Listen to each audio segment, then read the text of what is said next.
Michael Williams of 88 Washington Avenue here in Rochelle. My question is for District 2, what do we really have left of retail coming in when Mount Vernon has a couple of nice big, major stores that have come in, and now Pelham Manor is now opening up a whole shopping development over there. What do we have left that's going to want to come to New Rochelle and not tell the city of New Rochelle, well, we're going to come to your town on these conditions? We don't need that either. Okay, Mr. Tarantino, why don't you start? Okay. Well, it's a tough one. The question is a very good question. It's a tough question to ask because we've basically given away some of the largest parcels of land that we have in the city of New Rochelle to residential use with virtually no retail on them. Being in downtown New Rochelle on a daily basis, and when somebody does come into New Rochelle looking to open up a business, they usually stop by my store or one of the other stores and ask about the community. They ask about the traffic on the street. The street traffic doesn't exist as far as walking traffic on the street. There are very few retail stores left, and the biggest problem is the lack of parking.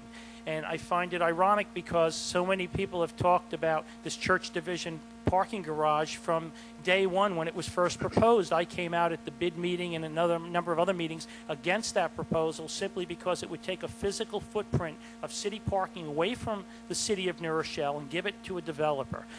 We are losing parking. We lost a 150 space lot down the street. We're losing parking on a daily basis. We need to do something. If we have the parking, the retail will come. Thank you. Mr. Johnson? I agree. Look, I think that bringing retail is a major issue for our city, and it's something that I think we can definitely attack with more vigor.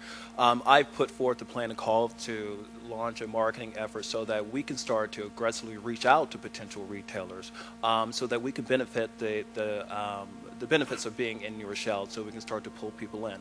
But let me also just take time to go back to something Al said. You're running for city council. And I think it's a very dangerous thing if you run for city council and you're saying that, we're getting shortchanged by Albany, but I'm the type of leader that's not going to go out there and fight for our fair share. I'm running for city council not to say we've tried it before and what has happened before, but I'm running for city council to say this is just not right. And I'm going to use my abilities, my leadership to correct the problem. I think that if you're saying that I want to be elected to city council and I'm not going to face a problem because it's old and we've tried it before, then maybe you should step aside for someone who's willing to take on the challenge and solve it. Thank you. Thank you. This will be our last question for this segment. Yes. Thank you. I'm Frank Pasquale. I live on number 50 White Oak Street in New Rochelle. The question is for both of the candidates. Could you list some of the local civic or charitable organizations that you've been involved in? Mr. Johnson. Great. As I said before, I believe in a strong sense of community for the city. It is why I live here, and it is something I'm proud to have taken part of. Over the course of years that I've been here, I've been on the board for my neighborhood association, and we have tackled issues recently with Echo Bay to make sure that we have our voices heard, that this is a project that we all can enjoy. I've worked, I'm a person who goes to Hugh Dole quite a bit, and they're used to seeing me there. I volunteer there.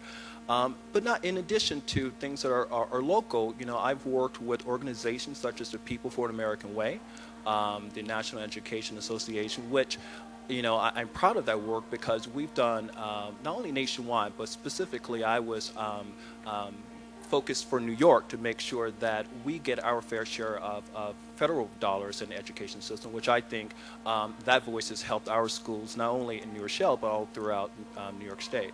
So I'm proud of the public service that I've had, the commitment and experience that I bring to the table, and I believe it's one of the reasons that makes me such a strong candidate.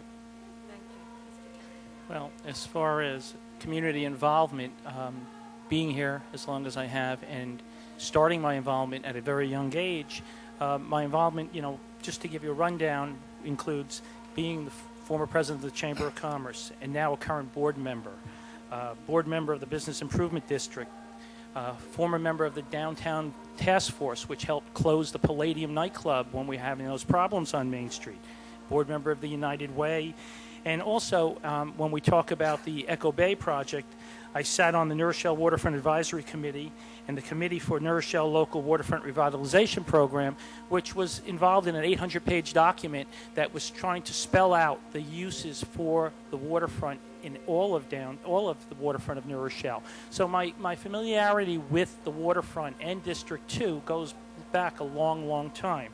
Also, my involvement with the New Rochelle Fund for Excellence in creating a program that will allow us to supply the children who can't afford to take Kaplan courses for their SAT tests to have additional money available to scholarship them to them. And also as president of the Homeowners Association in San Souci, which I've been active with for a long time.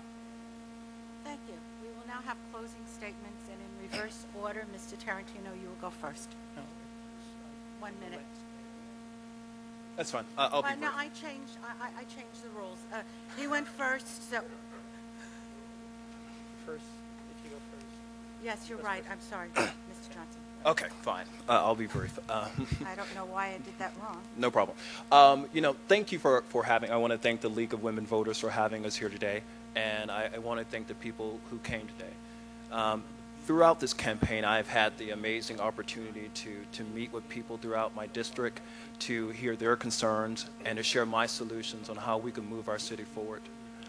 What we can do to meet the needs of our growing senior population, addressing the needs of our aging infrastructure, attracting retail and commercial entities to our city so that we can start to build revenue, and embracing development projects that respect the community feel of our neighborhoods. And I believe that I have the experience, the passion, and the drive to tackle the hurdles that will strengthen our city to make a great city even greater. I care deeply about our city and its future, and I would be a strong advocate for South End interests. And so, with that said, I would appreciate your support and your vote on November 6th. Thank you. Thank you, Mr. Turner. You know, when I was, first I want to thank everyone for coming tonight, but when I was in the United States Air Force, we used to go through a program called OJT. It was called On-the-Job Training. Well, in New Rochelle, I've been on the job every day in downtown New Rochelle. I've been trained with over 30 years of experience in the community with different organizations. And I'm ready to serve the community in the capacity of City Council in District 2. I would consider it an honor and a pleasure to serve the people of District 2 and the people of the entire city of New Rochelle. I think that when we talk about experience, that's one thing that is my strong suit. I have experience and understanding of the community, where it was, where it's going. Knowing the history of the community is as important as creating a report that possibly could be used in Ohio or in Binghamton, but definitely not in the city of New Rochelle. And I want to make sure by winning this election on November 6th, I will bring back to the people what they deserve. Thank you. Thank you. I want to thank the candidates for District 2